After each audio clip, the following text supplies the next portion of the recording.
Olá pessoal, hoje no curso Informativos em Questões veremos um tema de responsabilidade civil, excludentes de ilicitude. São excludentes da ilicitude o estado de necessidade, legítima defesa, estrito cumprimento do dever legal, culpa exclusiva da vítima, caso fortuito e força maior. É bom destacar, e a primeira observação é que a presença de excludentes de ilicitude não determina necessariamente a ausência de responsabilidade. É possível que o agente seja obrigado a indenizar, mesmo tendo agido de forma lícita. É a responsabilidade civil por ato lícito. Primeiro excludente de ilicitude, estado de necessidade. Conforme desponta o artigo 188, inciso 2 do Código Civil, não constituem atos ilícitos a deteriorização ou destruição da coisa alheia, ou a lesão à pessoa a fim de remover perigo iminente. Por exemplo, no caso de um condutor que venha a desviar de uma pessoa que está de forma descuidada andando na rua, e esse condutor, de forma lícita, venha desviar e acertar um muro construído. O condutor deverá indenizar o dono do muro, mas terá ação regressiva contra a pessoa que de forma descuidada andava na rua. Conforme o parágrafo único do artigo 188, no caso de estado de necessidade, o ato será legítimo somente quando as circunstâncias o tornarem absolutamente necessários, não excedendo os limites do indispensável para a remoção do perigo. Conforme o artigo 930 do Código Civil, no caso do inciso 2 do artigo 188, no caso de estado de necessidade, se o perigo ocorrer por culpa de terceiro, contra o terceiro, o autor do dano da ação terá ação regressiva, para haver a importância que tiver ressarcido ao lesado. O caso dado em exemplo. Então, trata-se de responsabilidade civil por ato lícito. Outra excludente de ilicitude é a legítima defesa, o exercício regular de direito e o estrito cumprimento do dever legal. Conforme o artigo 188, não constituem atos ilícitos. Inciso 1. Os praticados em legítima defesa e no exercício regular de um direito reconhecido. É certo que, se o autor da legítima defesa venha a atingir diretamente o seu agressor, não haverá responsabilidade. Se aquele que age em legítima defesa atingir o seu agressor de forma moderada para repelir a agressão. Mas se a atuação da legítima defesa atingir de forma reflexa um terceiro que nada tem a ver com a agressão, aquele que agiu em legítima defesa tem o dever de reparar o terceiro, mesmo tendo agido em legítima defesa, mesmo tendo praticado um ato lícito.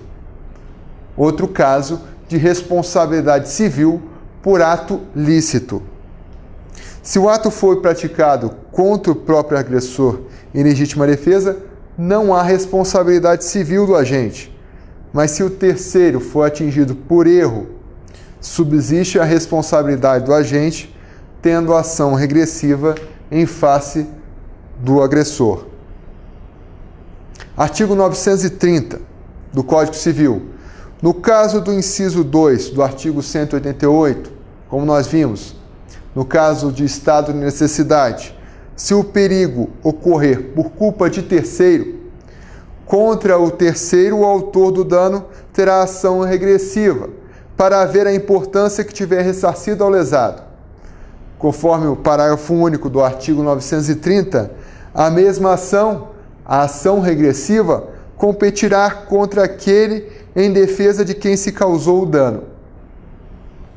Então, aquele que agiu em legítima defesa, atingindo um terceiro por erro, terá ação regressiva em face do agressor originário. Para que a legítima defesa e o estado de necessidade sejam considerados atos lícitos, é necessário que não sejam excessivos. Outra excludente de ilicitude é a culpa exclusiva da vítima.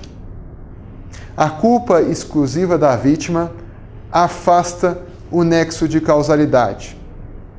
Aquele que age, aquele ofensor, ele causa um dano, mas ele causa um dano apenas como um instrumento da ação da vítima. Por exemplo, o condutor de um veículo que vem a atropelar alguém que se jogue na frente do carro, de um suicida que se jogue na frente do carro. A culpa é exclusiva da vítima. O motorista não tem responsabilidade diante do fato ocorrido. Não há relação de causa e efeito entre o ato e o prejuízo experimentado pela vítima. O causador do dano é um mero instrumento do acidente.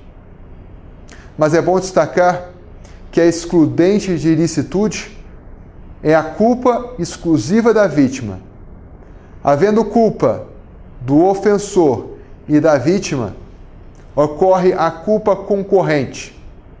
Diante da culpa concorrente, aplica-se o artigo 945 do Código Civil. Se a vítima tiver concorrido culposamente para o evento danoso, a sua indenização será fixada tendo-se em conta a gravidade de sua culpa em confronto com a do autor do dano. Então, a indenização deve ser descontada, deve ser proporcional à participação do autor do dano em razão da participação da vítima para o evento danoso. Então, se há também culpa da vítima, a extensão no dano não deve ser tamanha, não deve ser aquela que deveria ser se não houvesse a culpa da vítima. Outra excludente de ilicitude é o caso fortuito e a força maior. Conforme o artigo 393, o devedor não responde pelos prejuízos resultantes de caso fortuito ou força maior, se expressamente não se houver por eles responsabilizados. O caso fortuito ou de força maior verifica-se no fato necessário cujos efeitos não era possível evitar ou impedir. O caso fortuito ou força maior é um excludente de ilicitude, mas também um excludente de responsabilidade. Ela extingue, ela exclui o nexo de causalidade. Há o mesmo tratamento do caso fortuito e força maior pelo artigo 393. Mas a doutrina separa esses dois conceitos. Caso fortuito decorre de fatos humanos, alheios à vontade do agente. Por exemplo, uma guerra. Força maior decorre de acontecimentos naturais. Por exemplo, um raio.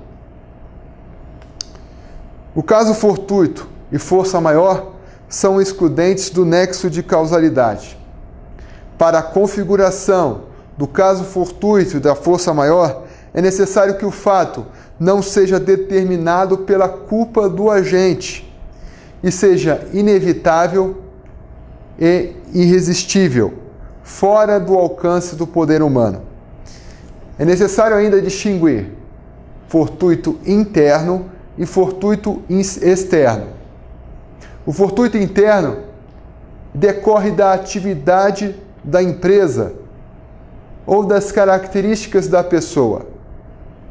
Em razão da teoria do risco-proveito, no caso de fortuito interno, aquele que desempenha a atividade é responsável por indenizar o ofendido.